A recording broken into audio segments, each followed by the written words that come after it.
Alors, comme promis, on va essayer de faire maintenant une calibration avec des lampes néon. Donc, on est dans le noir. On a branché deux lampes néon, une à droite et une autre à gauche d'un tube de C11. Et puis, le spectro, lui, il est encore à plat. Il est encore pareil avec la fente verticale.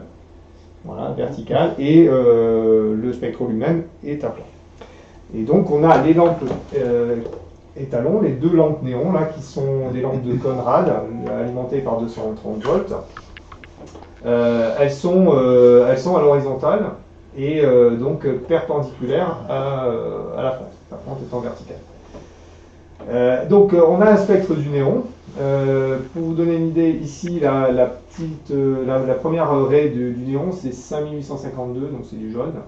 Et puis celle qui semble bien lumineuse vers la fin, ici c'est 7000 angstroms. Donc 7000 angstroms, ça correspond à... On est déjà dans l'infrarouge. Hein, donc ici on est plutôt dans la région du rouge, hein, du spectre. Hein, spectre partie rouge visible et puis une partie ici infrarouge. Alors, donc on a toujours l'UVEX Manager qui est branché sur l'UVEX 4. Et puis on va essayer de voir un peu cette histoire de mise au point. Donc si on regarde de loin, on a l'impression que nos réglages ils sont bons. On a l'impression que le spectre est bon. Mais si on regarde de près, donc on va faire un zoom. On va zoomer et mettre à 100%. Voilà. Et qu'est-ce qu'on obtient? On obtient visiblement, on voit que les raies sont dédoublées. Alors pas partout, c'est-à-dire là on est là sur la raie 5852. Donc la première raie, la raie dans le jaune, et puis là on est sur la raie 7000 angstroms. On voit que c'est un peu plus décalé ici de ce côté que de ce côté, mais bon, les deux sont bien dédoublés, donc là visiblement on n'est pas au point. Donc l'idée c'est de faire la mise au point.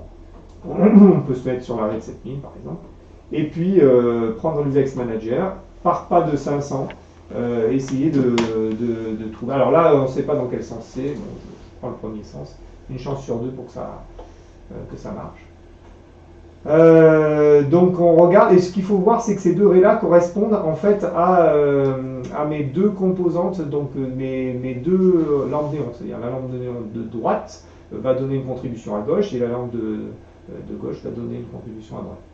Donc visiblement, il semblerait que ça soit dans le bon sens. Les deux se rapprochent. Vous voyez que là, ici, ça se rapproche encore, donc on est bien en bout.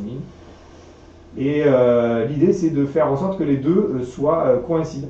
Et quand les deux coïncident, on a quelque chose de bien. Voilà. Donc là, visiblement, tout coïncide des deux côtés. On retient l'index, c'est à moins 600. On va dépasser quand même pour voir un peu ce qui se passe dans l'autre sens. Donc quand on dépasse, on a redédoublement. Donc on est à moins 100. Voilà. Et puis on va avoir encore plus de l'autre côté. Voilà. Et puis pareil. Alors, par contre, c'est pas totalement symétrique. C'est-à-dire qu'on peut avoir un côté qui est plus ou moins décalé. Donc, en fait, il faut régler, couper un peu la poire en deux et se dire bon tiens, je vais faire un spectre plutôt dans cette zone-là. Je vais essayer de régler au maximum dans cette zone-là. Donc, si par exemple on veut faire un spectre à 5800 plutôt dans le jaune, on va essayer de régler là-bas. Donc, je reviens en faisant un zoom out. Donc là, il y a un petit moment où c'est flou parce que c'est pendant que le miroir M2 se déplace et jusqu'à ce que il soit stabilisé. Et quand c'est stabilisé, voilà. Et là, quand on est à moins 1100, c'est pas mal.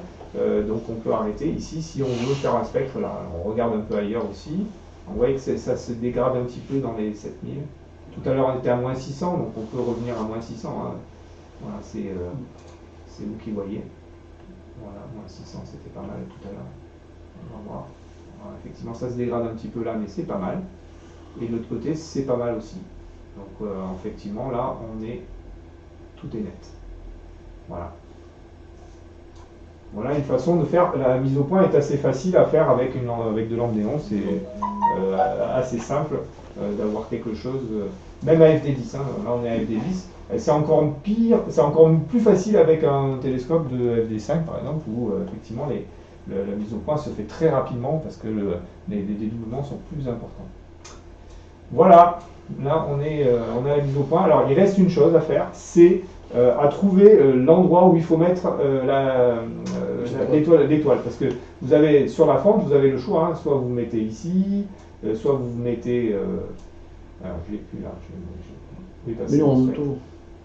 il a disparu, voilà, il est là. Donc en fait, vous avez la possibilité de mettre la fente, enfin l'étoile n'importe où sur la fente. Et ce qui est important, c'est de trouver le bon endroit. Parce que là, on a l'impression que c'est net partout, mais en fait, en réalité, non. Donc, on va faire le contraire, c'est-à-dire que maintenant, on va mettre les deux lampes là qui sont ici, on va les mettre dans la prochaine vidéo dans l'autre sens, verticalement, et vous allez voir ce que ça donne. Voilà, alors tout de suite. Tu peux couper.